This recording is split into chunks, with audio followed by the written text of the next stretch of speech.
Hey you, how's it going? My name is Ruby Price and you are listening to episode 39 of Fresh from the Scene. First things first, if you enjoyed today's episode, I would love it if you could give it a 5-star rating on Apple Podcasts or on Spotify. I will shout out all of you who do to say thanks. And let's not forget the massive impact that sharing this podcast on social media will have. Remember to tag a friend who you think might also enjoy it. Speaking of social media, if you want to come on this podcast, get in touch. We're on Twitter at FFTSCENE, or let me know who you would like me to speak to, and remember to tag them as well. Secondly, I wasn't well when the following interview was recorded, so my voice does sound a bit harsh at times, so please forgive me for that. And for the next 40 minutes, let's let our hearts run wild, and I promise you, you won't need to hallucinate, because the interview was good enough as it is. And that's all I need. And that's right, let's get on to this week's guest, Alistair Testo, on episode 39 of Fresh from the Scene.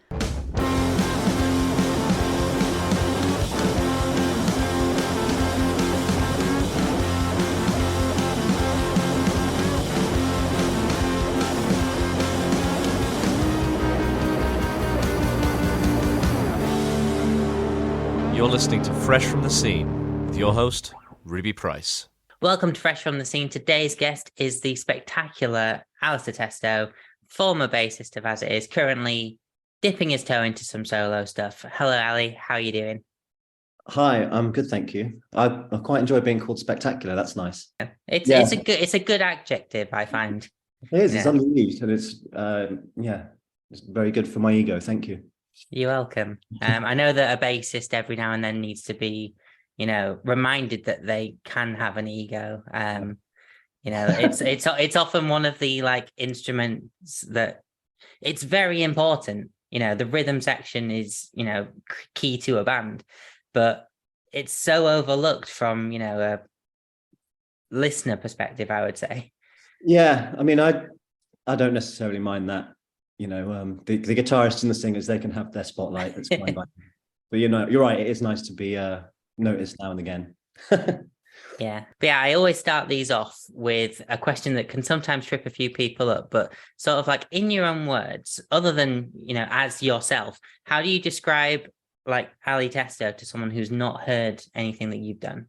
I've been kind of thinking about this recently, and I don't really know because when I'm kind of listen to quite a wide range of music and I get influence / steal from a lot of different areas. So I guess primarily it's kind of a bluesy rock, indie kind of lo-fi vibe. Yeah, I can't really do any better than that, I'm afraid.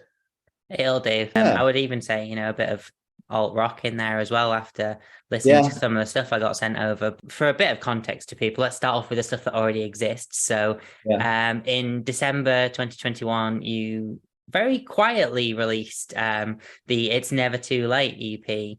And I guess as well from an almost solo perspective, the title It's Never Too Late, is kind of a bit telling with releasing some solo stuff. Yeah. So I guess part of the reason I kind of, not under the radar necessarily, but quietly, just did it was because it's kind of just mainly for me, but I'm, put it online so people can listen to it. My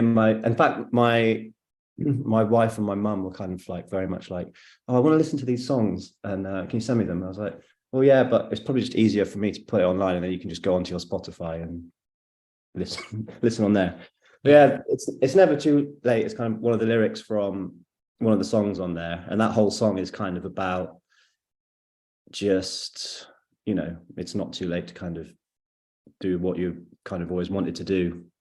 Sometimes you get kind of sidetracked or bogged down in the sort of everyday mundanity of life, or you have to go to work, you have to do this, that, and the other. But everyone's kind of had dreams or aspirations when they were younger that tend to kind of get lost a bit as you kind of grow up and have to do adult things.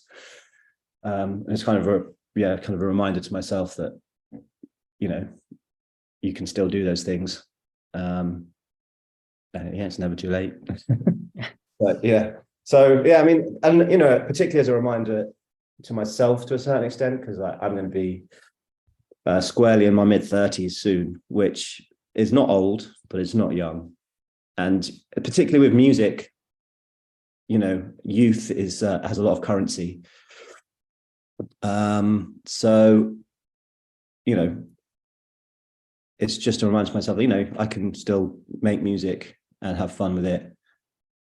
And that's all it has to be. It doesn't have, I'm not kind of going after mega success or anything like that. I think at this point, it's to have fun. It's a creative outlet. It's to hang out with my friends and make a noise. And that's kind of all I need from it. And, I will put it online and promote it to a certain extent. And as I see, depending on how well this show goes coming up, do some more shows, just kind of for the fun of it and the enjoyment and hanging out with friends and being silly, really. Yeah, almost an excuse to make a song fun of letting your heart run wild. Yeah. That might happen a bit more often during this interview, and I make no apologies whatsoever. That's fine. It's all good.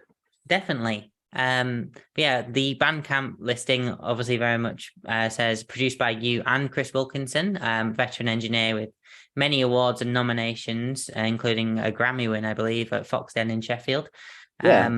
You've obviously had a lot of experience being in, a studio scenario with, As It Is, and possibly before, but a little bit before, but the bulk of it with As It Is, but how was it then, going in just you and Chris, all solo style? It was really nice. So that studio is sort of 5 minutes down the road from where I live in Sheffield, and I was searching about, and I went and I gave him a call, went and checked out the studio, and he's just got like a really nice little studio, and it was really cool to be able to it was me and him. I recorded everything apart from the drums, which we got someone in to do that, but it was nice just to kind of explore that kind of, for me, because previously it's been very much, I go in, I do the bass parts, and that's the pressure off. Everyone else has their thing they do. But yeah, it was quite nice. It's sort of a bit pressurized in a way because, there was no one else to kind of fall back on. But it was actually really fun. And yes, what did we spend? Probably did it over sort of 4 or 5 days, I think. And it was very relaxed. Chris is obviously, he's very experienced. He is from Sheffield, but he spent a lot of time in Nashville working in America. So he's got, a ton of experience from that. And so he was very good at kind of putting me at ease and encouraging me and kind of, coming up with great ideas. And it was just a cool experience. And like I said, it's only 5 minutes down the road, so I can just kind of pop home and have the home comforts as well. Whereas with the bulk of As It Is stuff, it's been quite intense periods of time away from home, which again is great. But I'm getting to the point in my life now where I enjoy my home comforts. Quite a lot. I did notice on your website it says, prefers to be at home, often with a beer. Yes, well, actually, there's one. Nice. But yeah, like I feel like the home comforts are always a nice bonus as well in that kind of scenario where, even if you've had like a sort of intense day doing a lot of music stuff, you can then just literally pop home for like in 5 minutes and be like, right, cool, relax, and then get yourself into better headspaces and stuff as well. Sort of hit reset to a degree. Yeah, it's really nice. And like that's something I kind of had the opportunity to realize, in particular the last few years with enforced staying at home. Enforced home spaces.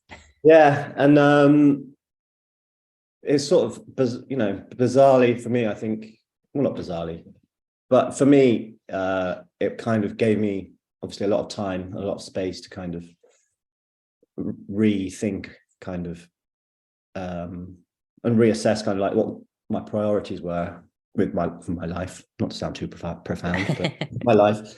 And yeah, obviously, like the preceding sort of 8 odd years have been very kind of quite hectic in some regards, and a lot of traveling around, and actually being forced to stop was quite nice in a way.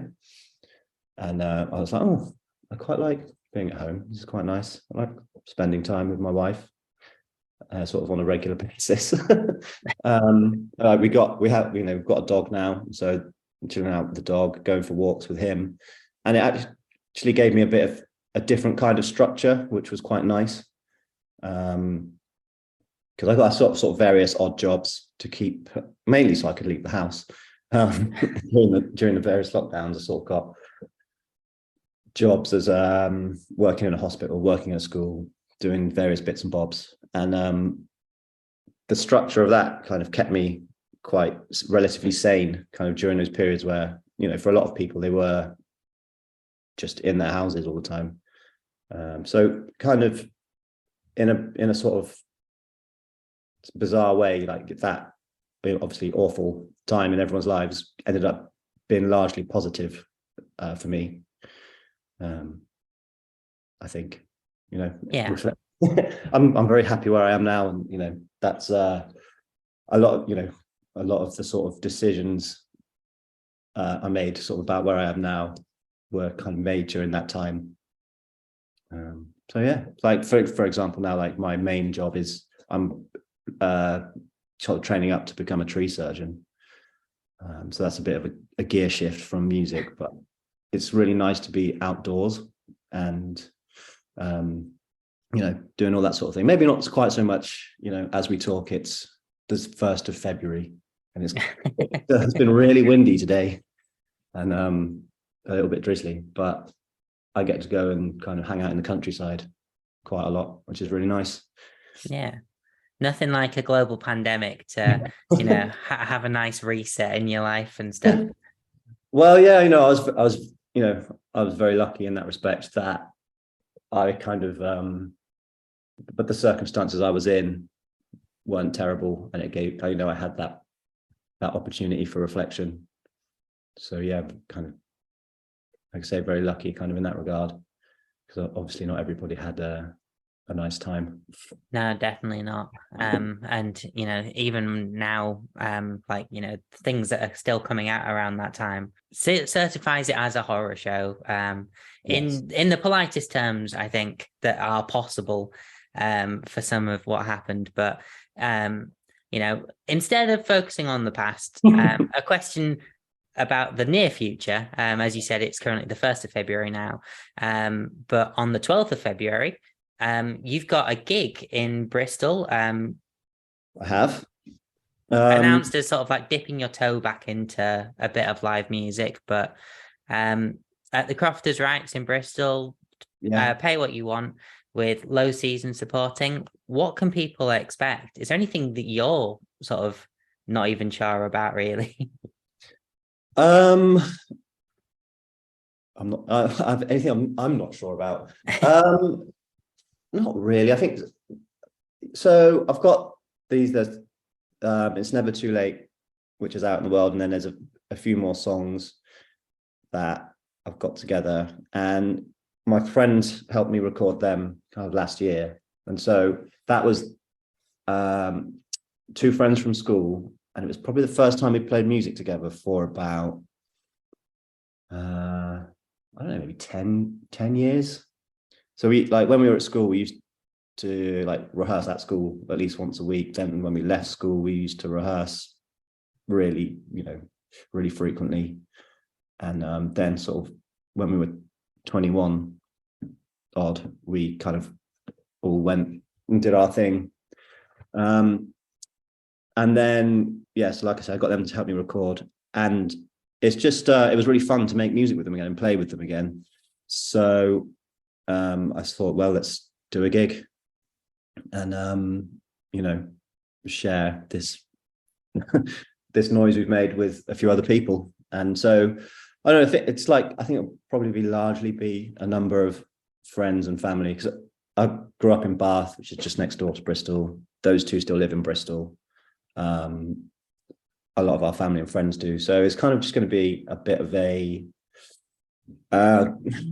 excuse to kind of get together and have a bit of a party. Plus, it is also the 12th of February is my birthday. So I kind of have secretly organised myself a birthday party under the guise of a gig, which a lot of my birthdays we've been like, with As It Is, we were away somewhere. Like 2020, we were in Australia. 2019, probably somewhere. But yeah, most of my time, my birthday falls on a gig. So I feel like it could be quite a fun tradition to just carry on. Is every time, every year I'll have a gig on my birthday somewhere and just make a lot of noise. Previously, it's meant that whilst having a birthday on tour can be very fun, it also means I've missed out on celebrating a lot of them with my family and sort of older friends. So this time a lot of them will be there for it. So that'd be nice. And it's also the Super Bowl on that Sunday. Oh. So my plan is basically to go do the gig and go and then watch the Super Bowl somewhere if I can. And that's going to be a very nice birthday. Yeah, I mean, it sounds like it's going to be a fun one. Yeah. And I feel like the question that a lot of people might be, I say a lot of people, I don't know what you're expecting, but the question that most people will be having, will you be playing bass at this gig, or because obviously you've done more stuff? Yeah, so I'm going to be playing. It's just going to be a 3-piece. So the recordings have got a few more stuff in it, like there's layers of guitar, there's some keys stuff going on, but we're just going to kind of keep it basic. Drums, guitar, bass. I think the three of us probably will have a microphone. The wisdom of that is to be determined on the night. But we rehearsed last weekend and it was sounding really good. So yeah, I'm excited to get on stage and do it. It's going to be fun because, like I said, the last time I think performed with those two was a very long time ago. So it'll be interesting to see how it all goes as a bunch of mid-30s men rather than sort of excited early 20s men. I think my next target, if it all goes well, is I'll try and do one in Sheffield, because obviously I live here now and home comforts. Yeah, and I haven't got to drive as far. Yeah. And yeah, I think if we all enjoy ourselves on the 12th, then just try and keep doing a few more here and there, just to sort of going to just keep that side of things going, because it was nice to give it a rest for a while, but then the sort of itch to perform again does come back a little bit, and so the itch needs to be scratched.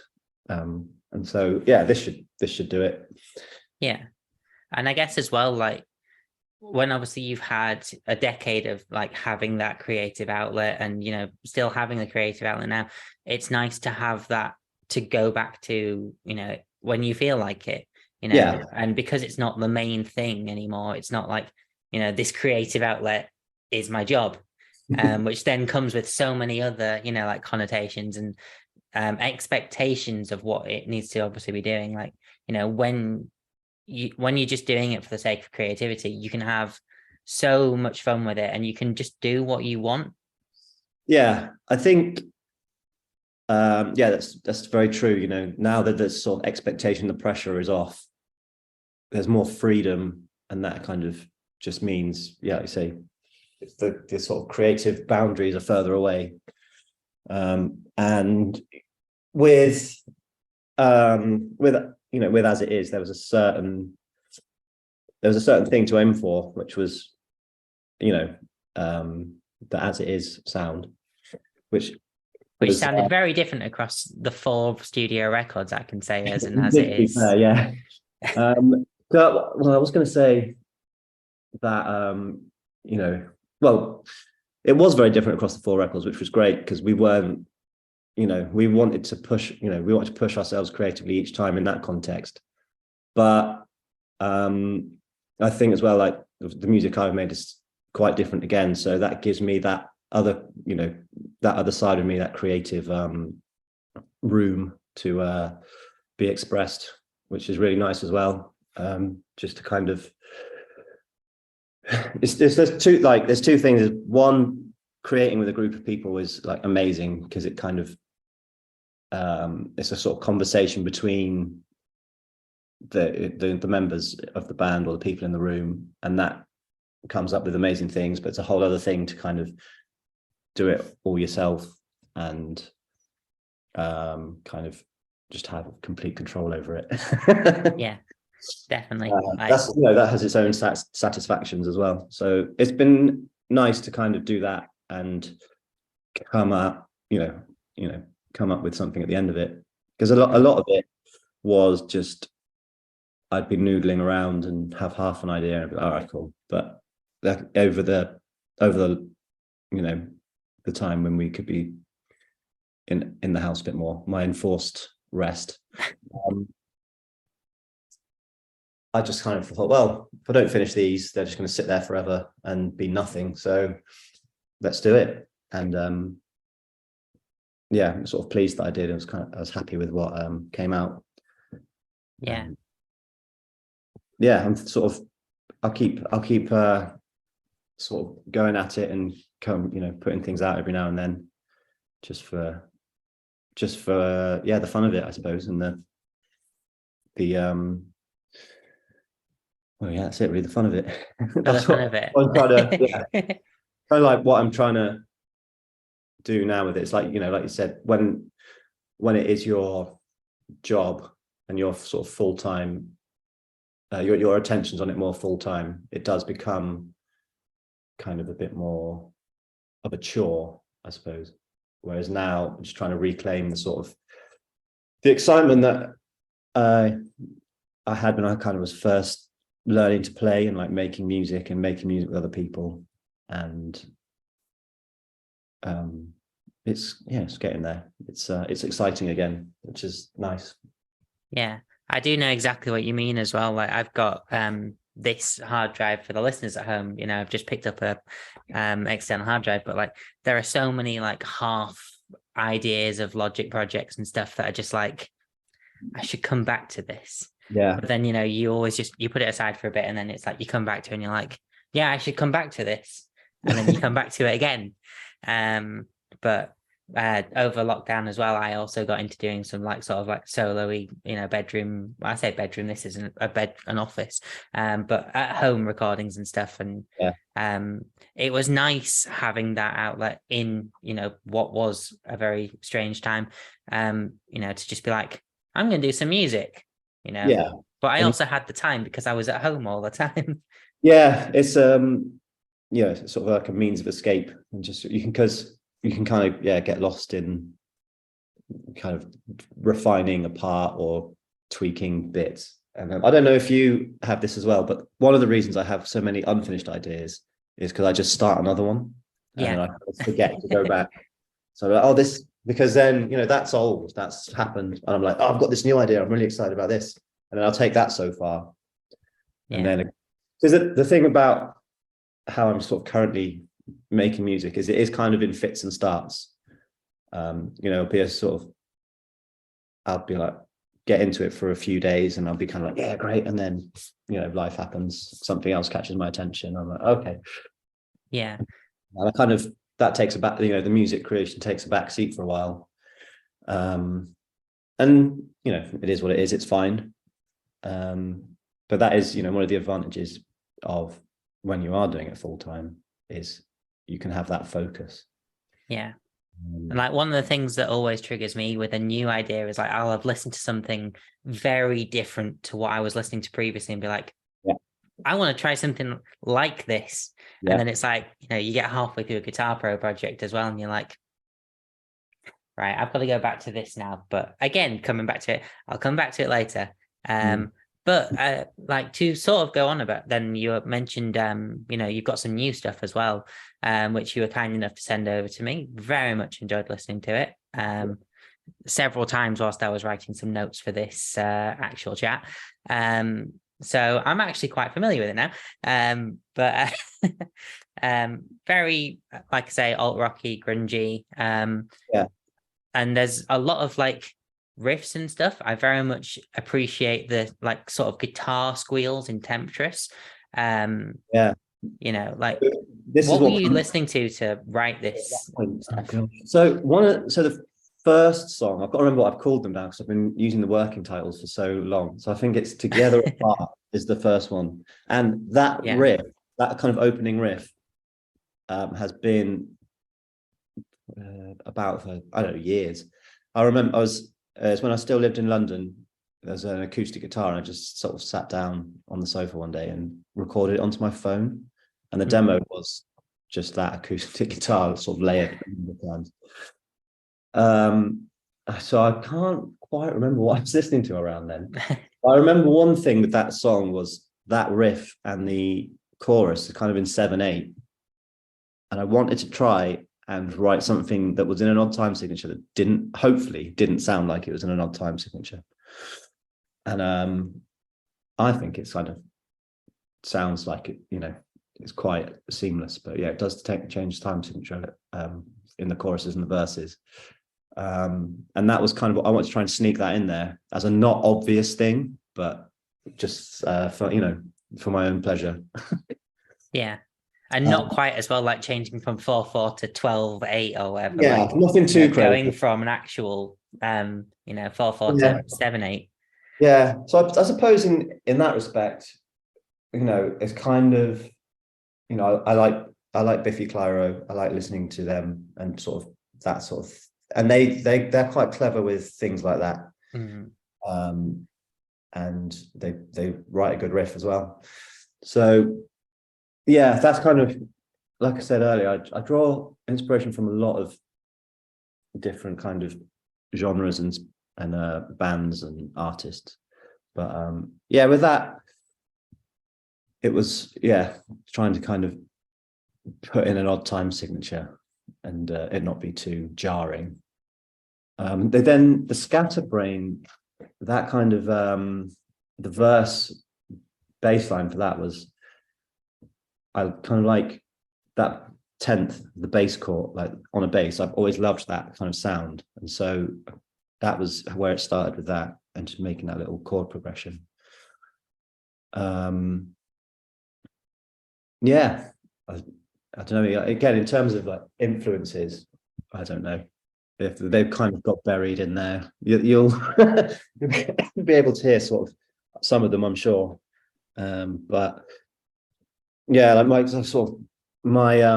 liked playlist on Spotify is just so random full of stuff. Like I'm sort of, to a certain extent, I'll become a slave to the algorithm, and then they just feed me the things, and I'll be like, yeah, I like that, and then I'll go back and listen to them, and sort of something will catch my ear, and I'll try and do something like that. But yeah, like I said, on these recordings, I had Ross and Paris, my friends, come and help me record them. So Paris is a great guitar player and Ross is a great drummer. So that just kind of opened things up a bit, because they can both do things that I can't even think of doing or imagine doing on their respective instruments. So like there's a big kind of solo under the final chorus of Temptress, and I just sort of said to Paris, in fact I can remember what I said to him for that was, there's a song on Blood Sugar Sex Magic by the Chili Peppers, where there's a big, I think it might be the end of Blood Sugar Sex Magic actually, where John Frusciante just does a massive solo at the end of the song under the vocals. I sort of said, can you just do that please? And he did 4 different versions of it, all just improvised them, and we went, right, that one's that. And it was nice just to be able to tell someone, can you try this please? And he just nailed it. So that was really cool. And also it was kind of fun to not boss my friends around, but to be able To be the person with the creative control to be like, yeah, I want a guitar solo here. yeah, Give me a guitar solo, please. yeah, and but also for them to know that they're, capable of doing it, and Yeah. just like ripping it. It was really cool. So yeah, that was fun. And like I said, we first played, as a band together when we were sort of 12, 13, and we played as a band together for until we were sort of 21. So it was kind of cool to go back to that sort of headspace as well. Mm. But yeah, so actually those, I don't know if I said to you when I sent them over, but those are coming out on the 10th of February. Oh, an early birthday present. An early birthday present, yeah. So I guess that makes the show kind of a birthday party, A release party. release party. Yeah. And a reunion. And almost. a reunion. Yeah, and a reunion. So it was a good excuse to it's a good excuse to have a party. Yeah. Yeah. But yes, in terms of to try and think. Well, yeah, so there's a weird intro to the new EP, which is an interview from 1959 of Bertrand Russell talking. I think at that point he was like in his 70s or 80s. And I just kind of what he was saying, I found it, I don't know, 2 or 3 years ago. And it kind of just, I thought, essentially he's a Victorian man.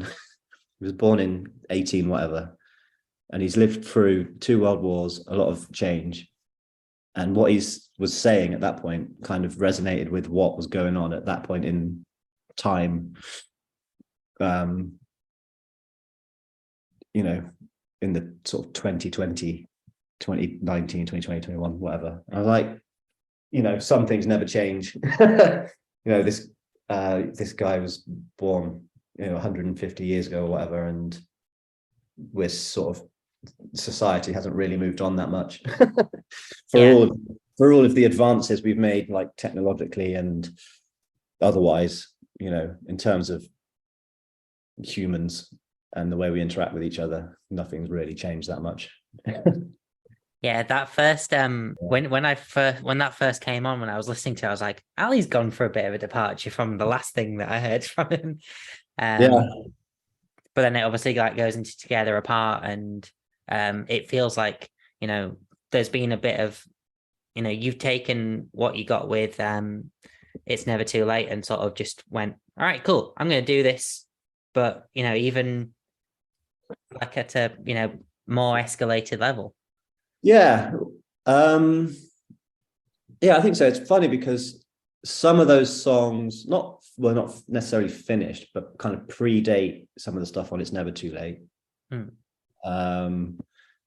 And I kind of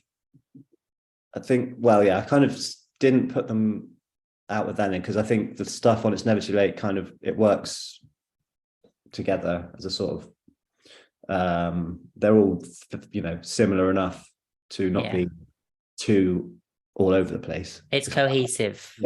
Yeah. Well, and was this one cohesive? This one is kind of a bit, potentially a bit, there's nothing too divergent on this latest one, but it's different from the previous stuff. Like I said, it kind of takes it up a notch in terms of, maybe it's a bit heavier in places, or quite a lot heavier in places, maybe not into sort of metal territory or anything, but the guitars are a bit louder and there's a few more riffs.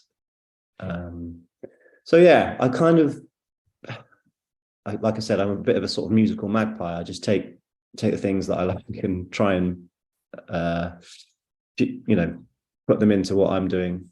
So I don't know, the next stuff, I've got like loads of quiet songs that are just acoustic. I've got other weird bits.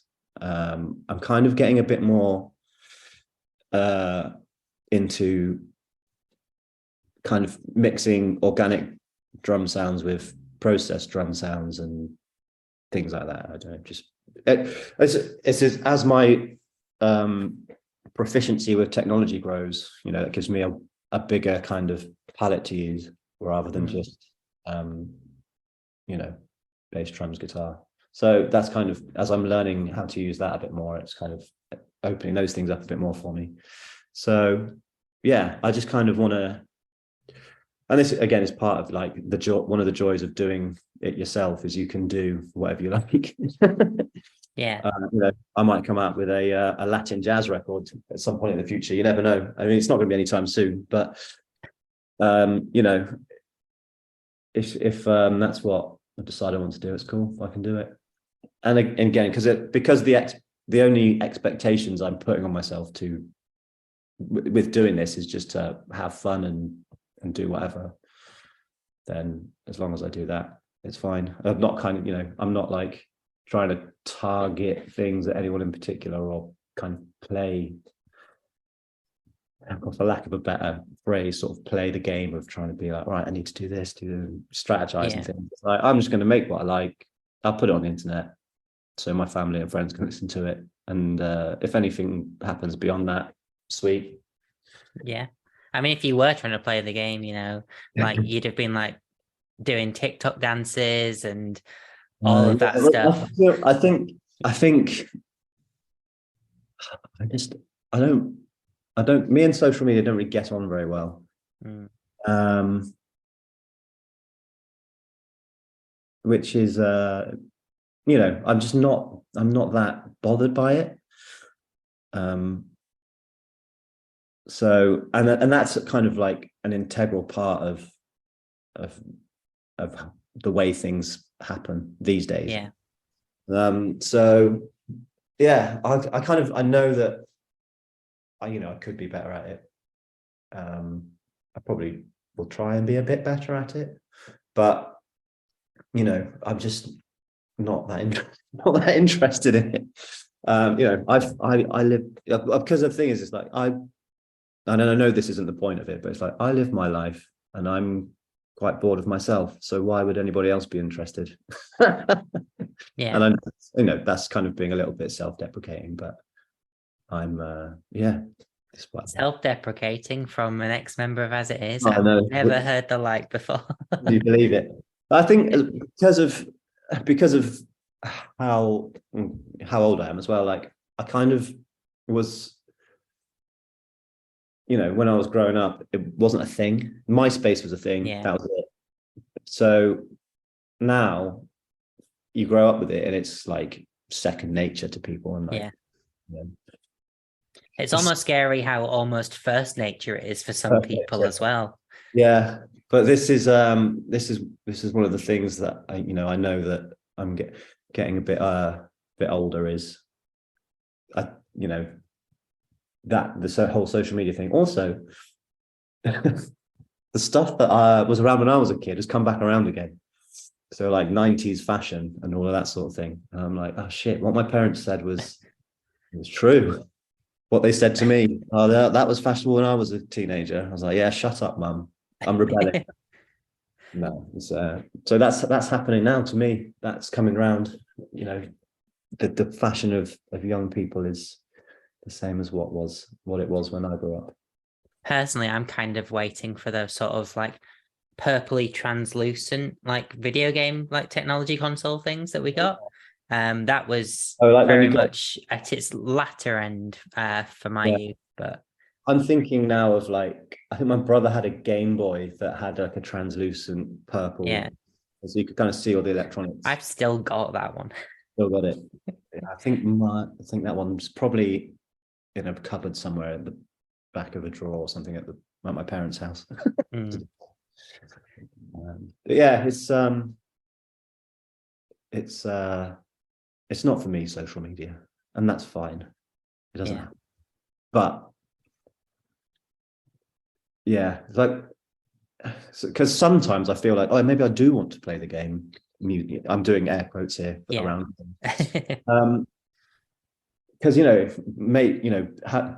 being able to make music full time is pretty cool and pretty fun. And if I could get back into a position where I could earn enough doing that just to, make another bit of music, that would be really fun. But then I come to the realization that all of the mechanisms for doing that are, I'm not really massively motivated to do them. Like you said, kind of, I know, sort of tongue in cheek saying TikTok dances, but TikTok, in particular, I've not gone on TikTok. My wife likes TikTok. She will show me TikToks, but that's just kind of like beyond me. Yeah, I'm happy for someone to send me a curated list of things to watch, but I refuse to download that bloody app. It's the future. Do you know what? I was listening to Radio 1 today, and this is another thing as well. I'm enjoying some of the music on Radio 1, so it's come back around again. Things I like. But one of the DJs on there, I think they do the afternoon slot now. And I sort of was looking, because they've taken over for what Scott Mills used to do. But the DJ on there's like on a national radio station. And I went on their Instagram, and they had like 5,000 Instagram followers or whatever. And I just thought, wow, that kind of does say it all. I bet if I went on TikTok, she probably got, hundreds of thousands or whatever. Yeah. I thought, oh yeah, okay, that is a sign of kind of like a generational shift of the way that even just the apps people use. Yeah. I mean, I remember when things like Facebook Famous were a thing, and like a new thing, like people wanting to get 10,000 friends on Facebook, not followers, friends. And it just being like, that's not a thing anymore, because, people don't go, like, the youth of today don't use Facebook because, they're old people are on Facebook, which, me being 27 and being on Facebook, shouldn't make any sense. It is. Yeah. Like I didn't realize how, so I logged back into Facebook for the first time since like 2018, I think was the last time I posted. I didn't realize how active my mum was on Facebook. Oh, calm down, mum. So yeah, it's where the mums and dads hang out, I think. Yeah. And I think for me, and possibly both of us, I don't know, Instagram was more of a thing, and then now that's kind of dying a death. But I don't know, it's all I don't know, it's all quite it feels like we're coming to sort of the end of a phase of like a social experiment, and everyone's kind of reassessing social media and the things it does, the things it does well, the things it doesn't do quite so well. The amount of times I see people saying, right, cool, that's it, I'm leaving it all. And it's like, fair play to you, if but you don't want always to be on that, you never had to. I think I was trying to think of who it was now. A friend of mine kind of just took all the apps off their phone, and I spoke to them after a few weeks, and they're like, I'm just so much happier. Like, there's things I don't know about, but if you're not, in your day-to-day life, whatever's happening on Twitter or TikTok doesn't really matter. Obviously, it does, not to say that things that go on there don't have real world implications. Yeah. But like, just in terms of going to the, day-to-day life, like Twitter's not going to make the biggest difference. Yeah, he's not noticed. He's like, I just see less negativity. Yeah, and that's exactly it. And less negativity in your life is always a good thing. Is why I would say it's a very positive action to remove the negativity. Yeah, it's I don't know, but yeah, I mean, there's a lot of good stuff on there as well, but it does seem to be the place where the worst side of people comes out. Yeah. Anyway, with the social media rant over, though, let's move on to how I started ending these things now, which is a quick fire round. So for the most part, it's A or B. As well earlier with Spencer, and the last question was, do you wee in the shower? So don't ask me that. That won't be a question. delete. No, it's definitely not in there. Well, hit me with the questions. Yes. So, Reading or Leeds? Well, Leeds. Leeds. Would you like me to elaborate, or is that's enough? You are allowed to elaborate if you want to. But generally, Well, the pure reason being now that I live in Yorkshire, so I feel like I have to yeah. say that. Does that mean you're now going to start joining in with the Yorkshire chants at gigs? Yeah. Yeah. It always makes me laugh when the Americans are like, "What are you saying?" But yeah, MIDI instruments or real instruments? Real instruments. Intimate gigs or bigger gigs? Intimate gigs. Pro Tools or Logic? Logic. I've never used Pro Tools. It's awful. Unless you are like an industry, professional for the most part. But yeah. Streaming or physical music? Streaming. Bedroom or studio? Studio. All right, we're on to the open-ended ones. Song on repeat at the minute. Oh, song on repeat at the minute. Well, there's a few, like I mentioned earlier, I kind of go through a period like liking stuff from the song. So let me just get up the last few that I've liked. So there's a song by Zach Bryan and Maggie Rogers, which my wife sent to me the other day, which I've been listening to a lot, which is called Dawns. It's quite a sad song. It's not like a pump you up song. And then there's a song called Woman by Clean Cut Kid, which the algorithm presented to me, which I've been enjoying. But quite a lot of what I listen to at the moment, I don't know, it's kind of like contemporary country, and it's kind of my guilty pleasure, but I'm not that guilty about it. So what you're saying is it's a pleasure. It's a pleasure, yeah. Yes. But it's one that I'm sort of sometimes mildly embarrassed to admit. But when I do admit it, you'd be surprised potentially at the number of people who are like, I love it too. Yeah. So quite a lot. But yeah, so that like I said, that song with Zach Bryan, that's kind of more country leaning. But I kind of like really enjoy the cliches and the paint. Like if you listen to enough of it in the sort of the mega pop country, you can kind of see the paint by numbers, and I really kind of enjoy that. It is nice thinking about, there's an almost template to country music. Yeah, but then when you get a really good country song, like then it's like it's really good. You can kind of get all the sort of, all right, there's usually they've all got all the country artists have got great voices.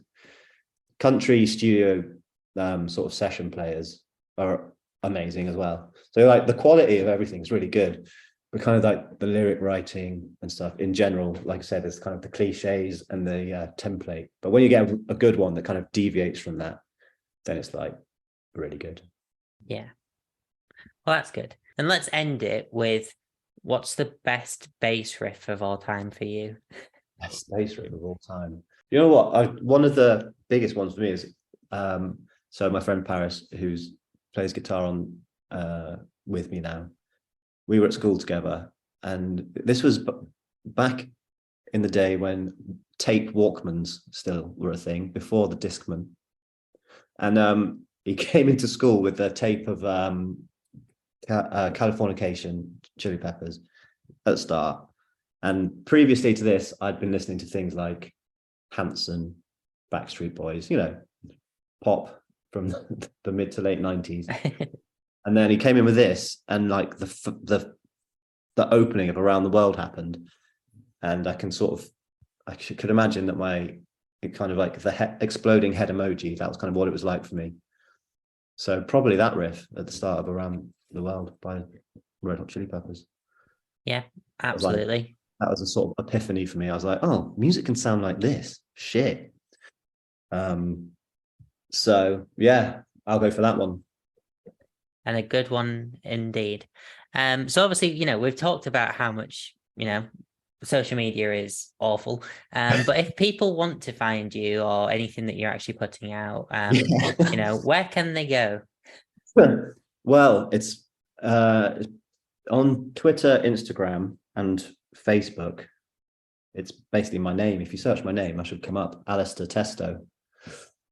And yeah, if you search on Spotify, Alistair Testo, or your music platform of choice, I'll also come up there. So yeah, that's it. Come and find me there. Maybe I'll post something. Yeah. And if you're in or around Bristol on the 12th of Feb, go say happy birthday to Ali Tester. Yes, thank you. Come along. You don't have to pay anything. All it'll cost you is your time. And it'd be fun to just play and share that with as many people as possible. You're listening to Fresh from the Scene with Ruby Price.